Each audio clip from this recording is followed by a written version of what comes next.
Hello. Back today. I will be laying the wonderboard, and I'm going to show you guys the necessary items you're going to need to lay the wonderboard the correct way. What I have here, I'm going to be using, as you can see, I have my PPP on, my glasses to protect some of the debris from going in my eyes.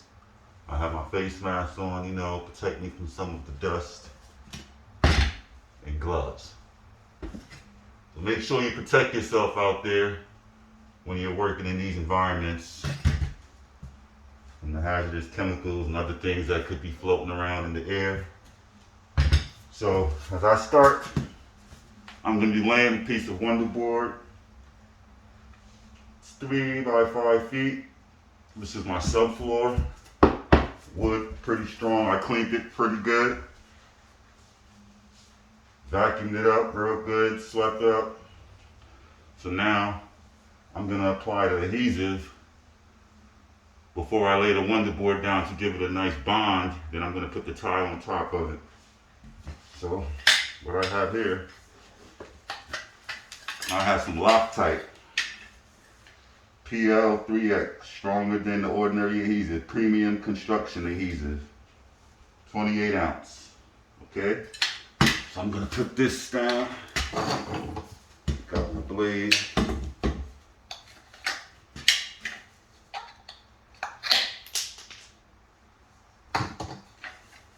Just put a little slant in it. And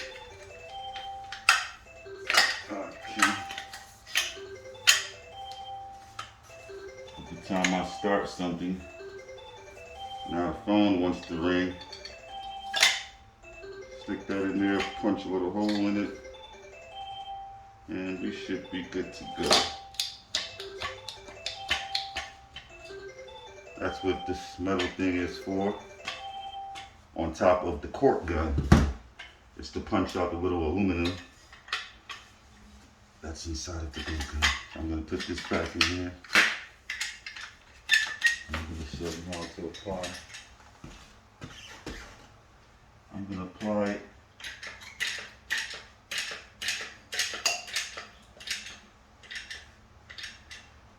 I'm going to make sure I get a nice good layer down.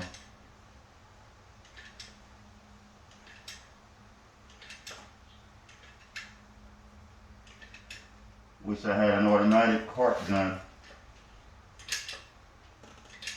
After a while, you're going to really feel it in your hands.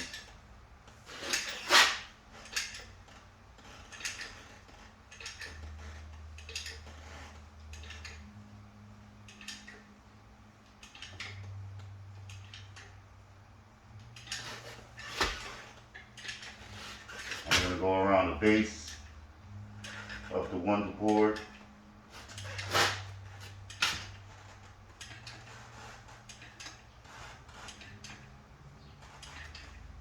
It's a 3.5 piece sheet.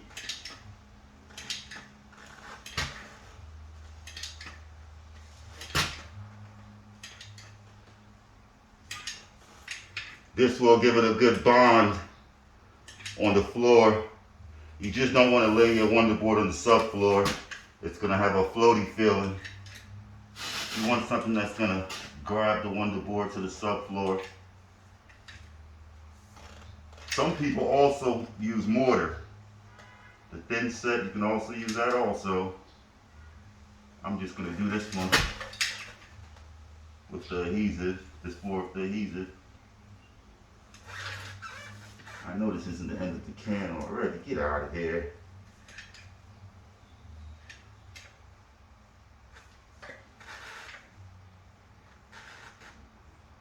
Looks like I'm coming to the end, or it's even stuck. Let's see.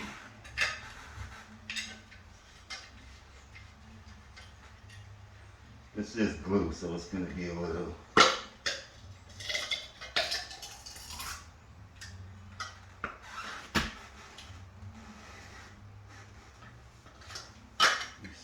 get some more out of it before I throw it away.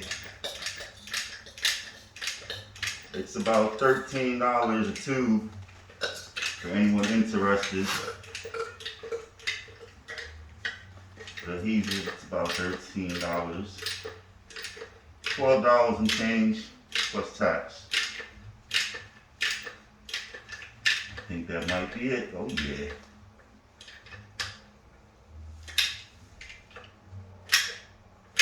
Yep, that's it. So it takes about two tubes for each sheet. I'm definitely gonna have to go back to Home Depot and pick up some more. I only got about 10 of them.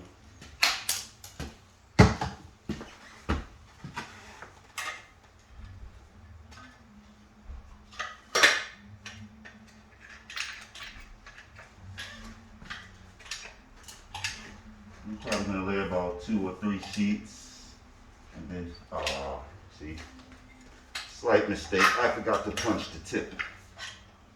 Don't forget to punch the tip out so the product can flow out of the tube.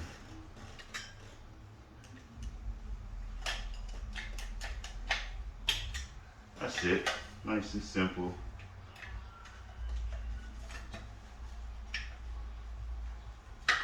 Drop the tube back in. Pull it back a little bit.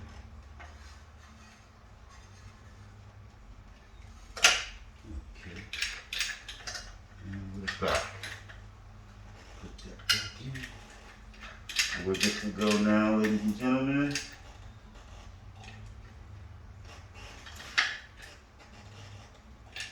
Here she goes. Okay.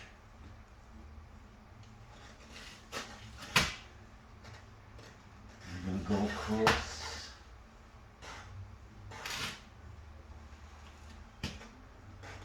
I want to make sure the board sticks to the subfloor pretty good. No space in between. Want a nice tight seal. I want to make sure these floors last for a very long time. You know, some guys come in and do the floors, and then 6 months later or to a year later, you have chipped tile, broken tile. So you want to make sure that your floor is pretty solid underneath.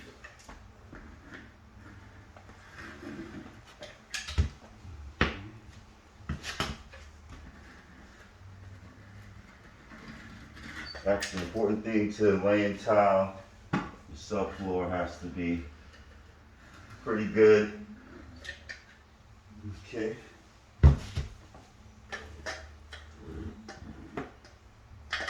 Take a little pressure off the gun so the glue stops. Okay. I'm gonna lay this here, and I'm gonna get my first sheet of wonderboard. It's a 3x5 sheet of d.i.y cement board.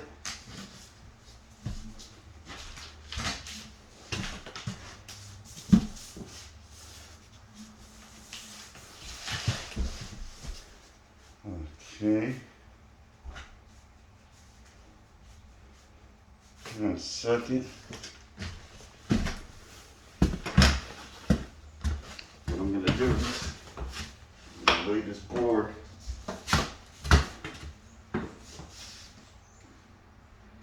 right where I want it.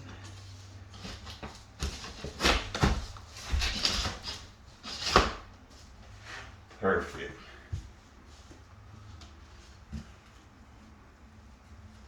After you get it exactly how you want it, you can still slide it around a little bit after you lay it. I'm going to step on the middle, work my way out to the edges to make sure I get any air bubbles out.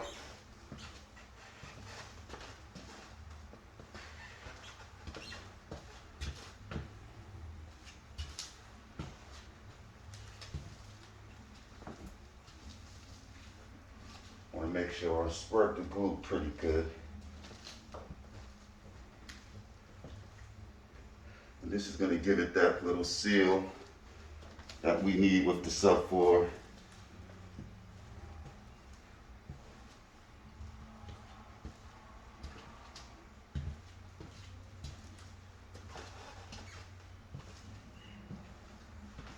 And after you think you spread the glue around pretty good,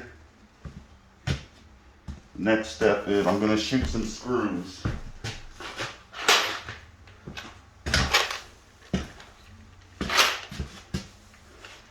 I have 1.25 inch backer on screws. You don't want to use the regular drywall screws because they're small and the heads are pretty small and they're just going to break up the cement board or go through, they won't hold. You want to make sure you get the backer board